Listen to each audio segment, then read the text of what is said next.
August 14 വിഭജന ദിനമായി ആചരിച്ചു. തിരുവനന്തപുരം സൗത്ത് ജില്ലാ കമ്മിറ്റിയുടെ നേതൃത്വത്തിൽ തൂങ്ങാംപാറ ജംഗ്ഷനിൽ നിന്നും കാട്ടാക്കട വരെ നിശബ്ദ ജാഥ സംഘടിപ്പിച്ചു. ജില്ലാ പ്രസിഡന്റ് ശ്രീ മുക്കം പാലമൂട് ബിജു ഉദ്ഘാടനം നിർവഹിച്ചു.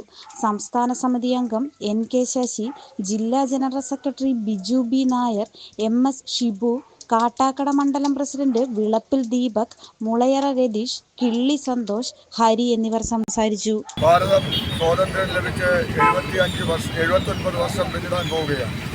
79ാമത് സ്വാതന്ത്ര്യ ദിനമാണ് നാളെ ഈ രാജ്യത്ത് സമുചിതമായി ആഘോഷിക്കുന്നത്. പക്ഷേ ഈ 79 വർഷം മുന്നേ ഈ ഭാരതത്തെ വിഭജിക്കാൻ വേണ്ടി കൂട്ടുനിന്നവർക്കെതിരെയുള്ള പ്രതിഷേധമാണ് ഇന്ന് രാജ്യത്താകമാനം നടന്നുകൊണ്ടിരിക്കുന്നത്.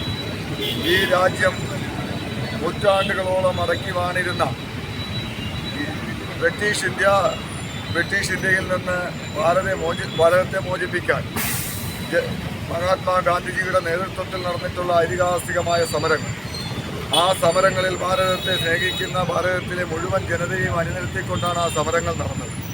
പക്ഷേ ബ്രിട്ടീഷ്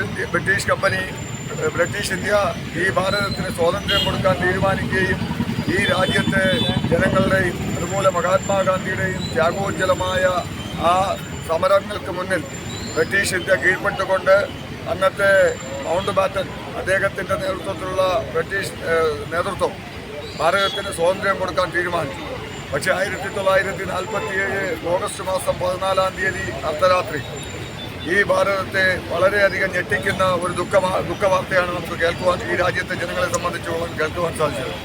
അന്ന് അധികാരത്തിന് വേണ്ടി അധികാരരാഗിയായിരുന്ന ശ്രീ ജവഹർലാൽ നെഹ്റു അദ്ദേഹം പറഞ്ഞത് ഭാരതം ഒന്നായി നിലനിൽക്കേണ്ട, ഭാരതത്തെ രണ്ടായി വിഭജിച്ചുകൊണ്ട് പാകിസ്ഥാൻ എന്ന് പറയുന്ന ഒരു രാഷ്ട്രം രൂപപ്പെടുത്തിക്കൊണ്ട് ആ പാകിസ്ഥാനിലെ മുഹമ്മദ് അലി ജിന്നയ്ക്ക് വേണ്ടി പാകിസ്ഥാനും ജവഹർലാൽ നെഹ്റു ഭരിക്കുന്നതിന് വേണ്ടി ഭാരതവും 2 രാഷ്ട്രങ്ങളായി വിഭജിച്ചു.